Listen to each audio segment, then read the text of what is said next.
Pauline Gabarou et je suis régisseur général. Alors mon métier consiste à être chef d'orchestre d'un festival, d'un événement, que ce soit un festival de musique, de danse, de théâtre ou de marionnettes. Un chef d'orchestre, c'est quelqu'un qui va réfléchir à la vue d'ensemble de toute l'installation, l'implantation, l'exploitation, le montage et démontage de cet événement. À savoir être en relation avec tous les prestataires et de faire cohabiter l'activité de toute l'installation de cet événement. Évidemment, le régisseur général ne travaille pas tout seul, il faut savoir très bien s'entourer, surtout sur des plages ou des métiers ou des parties de métiers qui ne sont pas les miens. Je n'ai aucune compétence sur la sécurité et la sûreté du public, donc j'ai un chargé de sécurité pour les lois qui régissent la sécurité, qui est de plus en plus compliquée. J'ai donc des accompagnements et des prestataires avec qui j'ai absolument et essentiellement besoin de travailler pour mener à bien toute cette régie générale. Donc chef d'orchestre de tous les prestataires qui viennent s'installer, qui viennent faire l'exploitation et pour le démontage également.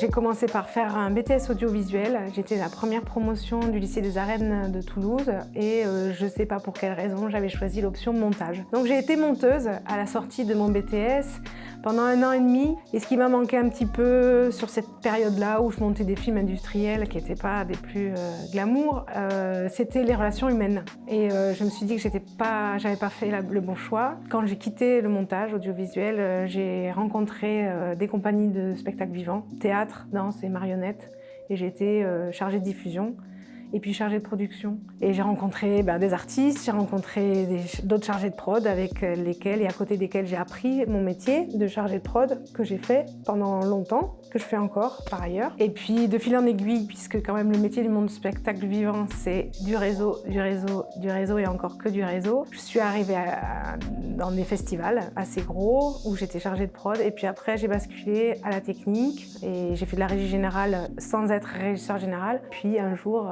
je suis partie toute seule à la régie générale. Voilà.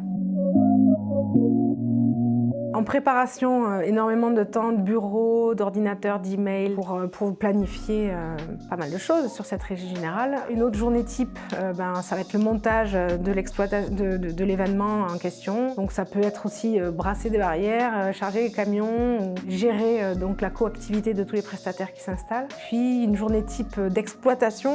Ça va être de voir les artistes, de les accompagner, d'être avec eux et de rêver un peu. C'est un peu le moment où en fait l'aboutissement de tout ce travail arrive. Et il faut être jusqu'au bout vigilant avec la fatigue et être jusqu'au bout en forme pour le démontage.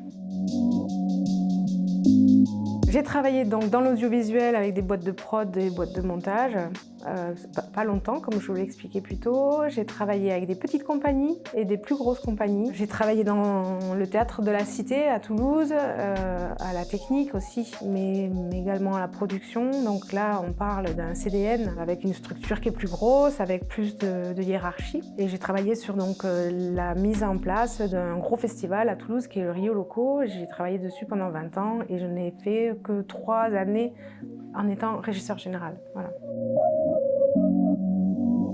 On est souvent dans le monde du spectacle vivant en décalage avec la moyenne générale des gens qui travaillent avec des jours ouvrés, et des week-ends et des vacances. C'est laborieux ou un peu dommage, mais en vrai, moi je trouve ça pas mal d'être en décalé. Se dire qu'en fait, il y a un spectacle le 24 décembre pour des gens qui viennent voir un spectacle. Donc toi, tu travailles, c'est vrai, c'est le 24 décembre ou le 25 et c'est pas grave.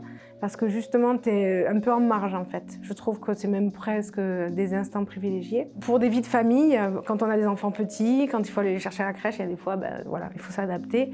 Et ça peut être des points un peu négatifs, je dirais. Puis les positifs, c'est tout l'inverse de ce que je viens de dire en fait. C'est les rencontres, les nouveautés, une semaine sur l'autre, rien n'est pareil. Et encore des rencontres. J'ai 50 ans et je travaille dans un nouveau festival. Et j'ai encore du monde à rencontrer et j'en suis plus que ravie. Rio Loco, c'est un festival de musique du monde et chaque année, maintenant, ils ont un peu perdu ça, mais on accueillait un pays différent avec un thème différent. Et la deuxième année, c'était l'Inde et on m'avait dit pour la Prairie des Filtres, c'est le jardin dans lequel est accueilli le festival Rio Loco. Ça serait bien qu'il y ait des vaches.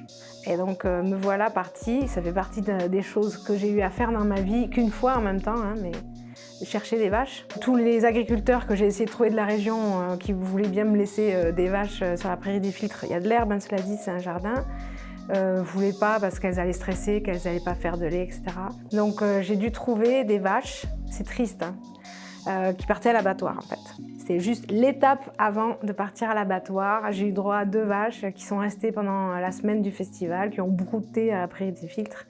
Et donc j'étais un peu triste parce que ces vaches, elles ne savaient pas, mais c'était leur dernier instant. Elles ont écouté un peu de musique avant de partir à l'abattoir. Des vieilles vaches, quoi, voilà, j'ai pris pour le festival.